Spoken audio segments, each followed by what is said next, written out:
कि भारत के जो हिंदू राजा थे उनके लिए युद्ध जीवन मरण का प्रश्न नहीं होता था, शक्ति प्रदर्शन के टूर्नामेंट की तरह होता था।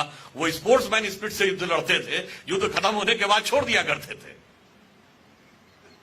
लॉजिकल ये है कि अलेक्जेंडर हारा होगा, बंदी बनाया गया होगा, पोरस ने उसको छोड़ दिया होगा और हारी हुई फौज पे ट्राइबल्स अटैक करते हैं। हॉलीवुड की मूवी देखिएगा, अलेक्जेंडर, उसमें दिखाया गया है कि वो हार गया था और युद्ध में घायल हुआ। और उसके बाद सुनिए, एक हारी हुई फौज जा रही थी जिसका राजा रास्ते में मर गया। अब वो फौज जो बड़े जलवे से निकली थी अपने देश से कि विश्व विजय करने जा रहे हैं, क्या कहानी सुनाती अपनी जनता को कि हम गए, हार के वापस आ गए और राजा रास्ते में मर गया। उसे कुछ तो बताना ही था कि हम क्यों वापस आए। तो कहानी उसी हिसाब से बनाई गई और धीरे धीरे हमको ये बात समझ में आ गई। दूसरा उदाहरण देता हूं, Aryan invasion theory. Aryan invasion theory कब आई? 1850 के आसपास। क्यों आई 1850 के आसपास? Sanskrit is the mother of all the languages, ये कहने वाला कोई हिंदुस्तानी नहीं था, सर विलियम जोन्स थे, जो कि ये कलकत्ता हाई कोर्ट के जज थे ब्रिटिश टाइम में, जिन्होंने Royal Asiatic Society of Bengal बनाई। पर उन्होंने ये सिद्ध कब किया? 1780 और 90 के आसपास। अब ये फॉरेनर्स के लिए बहुत बड़ा झटका था कि आप तो हुकूमत कर रहे हैं और आप जिसको गुलाम बना के बैठे हुए हैं उसकी लैंग्वेज की सुपीरियरिटी आपसे ज्यादा है। फिर उन्होंने कहा भारत एक देश था ही नहीं कभी, इट वाज नेवर एक यूनाइटेड कंट्री। तो 1837 में जेम्स प्रिंसेप ने अशोक का साम्राज्य खोज लिया। अब ये पता चला कि इतना बड़ा एंशिएंट एम्पायर था, बर्मा से लेके और अफगानिस्तान तक, एरिया में यूरोप के बराबर, आबादी में यूरोप से डबल, इजिप्ट से लेके जापान तक उसका इंपैक्ट था। तो अब क्या करें? अब तो पॉलिटिकली भी हमसे सुपीरियर दिख रहे हैं, नॉलेज में भी हमसे सुपीरियर दिख रहे हैं, लैंग्वेज में भी हमसे सुपीरियर दिख रहे हैं। तो अब एक ही तरीका है कि ये सुपीरियरिटी हम लेके आए थे। और वहां से आर्यन इन्वेजन थ्योरी आकर खड़ी हो गई। तीसरी फॉल्ट लाइन हमारे यहां बनाई जाती है, दलित समाज को स्थान नहीं दिया जाता था, उनके साथ बहुत भेदभाव किया जाता था। मैं पूरी विनम्रता से पूछना चाहता हूं, भारतीय संस्कृति के दो सबसे बड़े महाकाव्य रामायण और महाभारत, दोनों के रचयिता कौन? महर्षि वाल्मीकि। आज की परिभाषा के अनुसार जो वाल्मीकि समाज है वो किस कैटेगरी में आता है? दलित। महर्षि वेदव्यास कौन?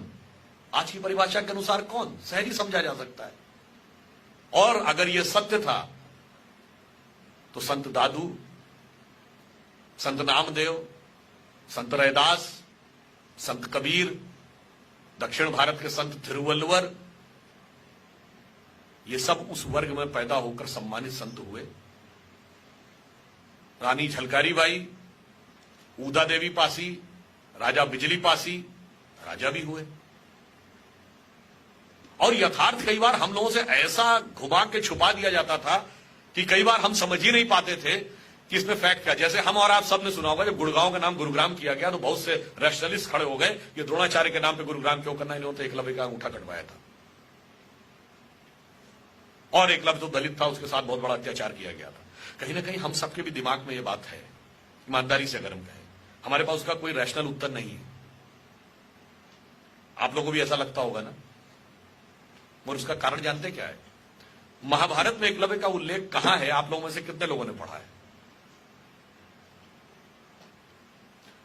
हमारे में से 99 लोगों ने वो नहीं पढ़ा। इवन चैप्टर भी नहीं पता होगा किस चैप्टर में एकलव्य का उल्लेख है। एकलव्य का उल्लेख महाभारत के वन पर्व में आता है। जब वो घटना है ना कि वो कुत्ते के मुंह में इतने सारे बाण थे और जब निकाला तो एक भी जगह पे उसके खून नहीं लगा हुआ था, तो अर्जुन चकित हुए कि इतना बड़ा धनुर्धर कौन आ गया। तो वो एकलव्य प्रकट होता है और द्रोणाचार्य उससे पूछते हैं तुम्हारा गुरु कौन है? तो वो कहते हैं आप ही है मेरे गुरु। उन्होंने कहा मैंने तो तुम्हें देखा नहीं, मैंने तो कभी जाना नहीं, तुम गुरु कैसे हो गए? एकलव्य तुम अपना, वो पूछते हैं बालक तुम अपना परिचय दो। तो एकलव्य कहता है मैं मगध नरेश जरासंध के प्रधान सेनापति हिरण्यधनु का पुत्र Eklavya. He was a son of the chief of the arm forces of Magadh. अब दो में से एक बात मान लीजिए, जो कहते हैं या तो मान लीजिए कि दलित कमांडर इन चीफ होते थे या एकलव्य दलित नहीं था, और दोनों ही नहीं मानेंगे और दोनों ही बातों को अपने अपने हिसाब से प्रयोग करेंगे। और वहां पर उल्लेख ये नहीं है कि तीर चलाने से किसी को रोकना है। तीर तो भील भी चलाते थे। याद करिए महाभारत के अंतिम समय में, पुरुष बली नहीं हो तो समय हो तो बलवान, भीलन लूटी गोपिका सोई अर्जुन सोई बान। बात यह थी कि दिव्य अस्त्र यानी डिवाइन वेपन्स, वो चलाने का अधिकार किसके पास होना चाहिए? Chief of the arm forces के पास होना चाहिए क्या? एटम बम रहता तो पोजीशन में आर्म फोर्सेस के है, न्यूक्लियर बटन किसके पास रहता है? Chief of the arm forces के पास नहीं। किसके पास रहता है? प्राइम मिनिस्टर के पास। तो दिव्य अस्त्र का संधान सिर्फ राजा करेगा, यह सिद्धांत है। And it has to be ensured that alone and alone commander-in-chief should not have authority to execute that type of weapon. It has to be ensured. तो वो उसका प्रतीक था। चलिए, अन्याय हुआ, उसको प्रस्तुत किया गया अन्याय होने के रूप में। फिर द्रोणाचार्य की डेथ कैसे हुई? जब द्रोणाचार्य को अपने पुत्र अश्वत्थामा के मृत्यु का समाचार मिलता तो उन्होंने तो सारे अस्त्र शस्त्र सिखाए थे, उन्हें क्रोध आता है, अभी लो ब्रह्मास्त्र का संधान करता हूं, खत्म करता हूं पांडवों की सेना। जैसे ही वो संधान करते हैं तो भरद्वाज ऋषि समेत उनके पूर्वज प्रकट होकर कहते हैं, क्या कर रहे हैं भाई, ये मर्यादा का अतिक्रमण है। You are not the owner and executor of this knowledge, you are the trustee of this knowledge. Like atom bomb बनाता कौन है? डीआरडीओ। टेक्नोलॉजी किसके पास है? डीआरडीओ के पास। चलाने का अधिकार किसके पास होगा? प्राइम मिनिस्टर के पास। Cabinet committee on securities will take a decision when it is to be used. The same thing was there. Dronacharya was DRDO. Eklavya was chief of the armed forces. But it has to be ensured that the nuclear button should always remain with the king. अब द्रोणाचार्य को लगता है कि अब अगर मैंने संधान नहीं किया तो पुत्र के मृत्यु का बदला नहीं ले सकता, और किया तो मर्यादा का हनन होता है। तो वो मर्यादा का हनन नहीं करते हैं, निराश होकर सारे अस्त्र शस्त्र छोड़कर जमीन पर बैठ जाते हैं और उनका सर काट दिया जाता है। So the fundamental principle is कि दिव्य अस्त्रों का संधान सिर्फ हेड ऑफ द स्टेट करेगा।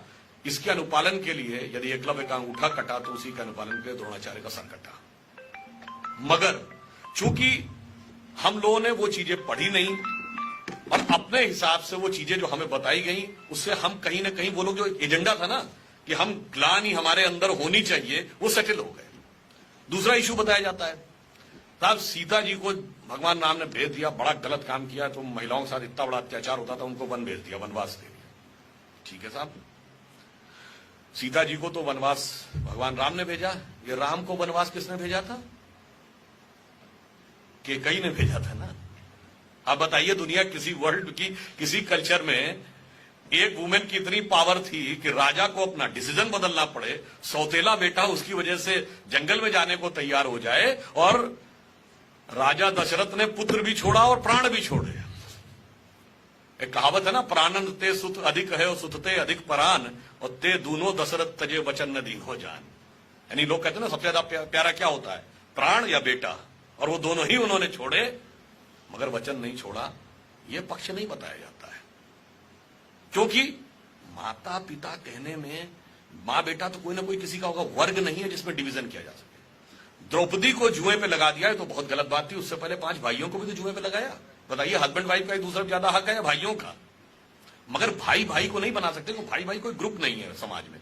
मैं किसी का भाई हूं, कोई मेरा भाई है, पर स्त्री पुरुष 2 वर्ग है, इसमें टकराहट पैदा करो, जितना टकराहट पैदा कर सको। और ध्यान नहीं रहता होगा बहुत सी चीजों में, रामायण और महाभारत दोनों का अंत कहां पे होता है? रामायण का अंत भगवान राम के राज्याभिषेक पे नहीं होता। जब अश्वमेध यज्ञ का घोड़ा लवकुश पकड़ लेते हैं, भगवान राम की सारी सेना को परास्त कर देते हैं, भगवान राम स्वयं युद्ध करने के लिए आते हैं, तब सीता माता आके कहती हैं, युद्ध मत करो, ये तुम्हारे पिता हैं। तब भगवान राम अपनी गलती पर पश्चाताप करते हैं, उनसे कहते हैं कि आप वापस चलिए। सीता जी नहीं जाती हैं और धरती में समा जाती हैं। This is the end point of Ramayana. And end point of Mahabharata क्या है? युधिष्ठिर के राज्याभिषेक से नहीं, न यादवी वंश के समाप्त होने से। भगवान कृष्ण की मृत्यु द्वारका में बहिलिये के द्वारा तीर लगने से क्यों हुई थी? गांधारी के श्राप से, कि जैसे मेरे पुत्र की मृत्यु हुई ऐसे ही तुम्हारी मृत्यु होगी। इसका अर्थ क्या हुआ? दोनों ही महाकाव्य ईश्वरी शक्तियों की आसुरी शक्तियों पर विजय पर समाप्त नहीं हो रहे हैं, ईश्वर के ईश्वरत्व पर स्त्री के सतीत्व की विजय पर समाप्त हो रहे हैं। मगर इसके बावजूद हमें दूसरे ढंग से बताया गया। मैं सिर्फ ये कहना चाहूंगा, जितने भी फॉल्ट लाइंस हैं, आप थोड़ा थोड़ा एनालिसिस, इसमें मैंने आपको कोई भी ऐसी चीज नहीं बताई जो आप सबको नहीं पता थी। केवल ये है कि हमने उसका कनेक्शन नहीं स्टैब्लिश किया था। कनेक्शन स्टैब्लिश करिए, एवरीथिंग विल बी क्लियर। और मैं सिर्फ ये कहना चाहता हूं अंत में, परिवर्तन का काल चल रहा है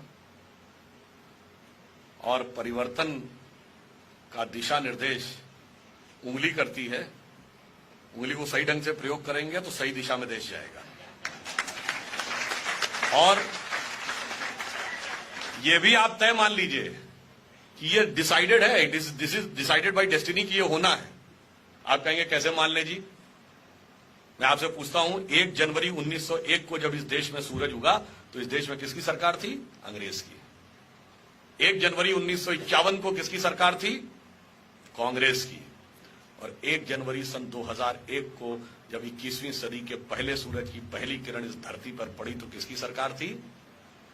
अटल जी के नेतृत्व में हमारी सरकार थी। और अगले दशक में मोदी जी के नेतृत्व में स्पष्ट बहुमत आया। इसका मतलब क्या हुआ? यह नियति का संकेत है। This is the design of destiny. जिस तरफ हम जा रहे हैं, जो मैंने पहले कहा था, हर 20 साल में बदल रहा है। अब आप ये समझ लीजिए कि भगवान कृष्ण ने भी जब गीता में पूरा उपदेश दे दिया था, उसके बाद भी अर्जुन को कॉन्फिडेंस नहीं आया था। जब तक भगवान ने विराट रूप दिखाकर कहा, देखो ये तय है, ये होना है और तुम्हें राज करना और इन्हें जमीन पे पड़े होना है। तो अर्जुन ने कहा, महाराज जब ये तय ही है तो फिर काहे बात का खून खराबा करना? आप पलक झपकाइए और ये सिंहासन पे मैं बैठा हूंगा, ये जमीन पे पड़े होंगे। तो भगवान कृष्ण ने कहा, देखो तय तो है मगर मिलेगा कर्म के सिद्धांत के अनुसार, हम उसे बदल नहीं सकते। इसलिए डेस्टिनी तय है, बदलना तय है, बस आपको उतना काम करना है। जैसे आपके मोबाइल में कोई गीत रिकॉर्डेड है तो बजना तो उसका तय है, बस एक बार पुश बटन यूं करना है और आप देखिए उसके बाद बजना शुरू हो जाता है। इसलिए अंत में कहते हुए अपनी बात समाप्त करूंगा कि India is considered as the youngest nation in the world. This is truth, but this is half truth. The full truth is that we are youngest nation and the oldest civilization. We are having a promising future and the golden past. And it is only India which can give the solution to the entire world for all when it is called the clash of civilizations. We are the only having capability to give a coherence in the various clashes because we are having capability to create coherence in the divergent issues. इसलिए मैं सिर्फ ये कह के समाप्त करूंगा कि गौरवशाली था भूत, भविष्यत भी महान है। गौरवशाली था भूत, भविष्यत भी महान है, अगर संभालें आप उसे जो वर्तमान है। धन्यवाद।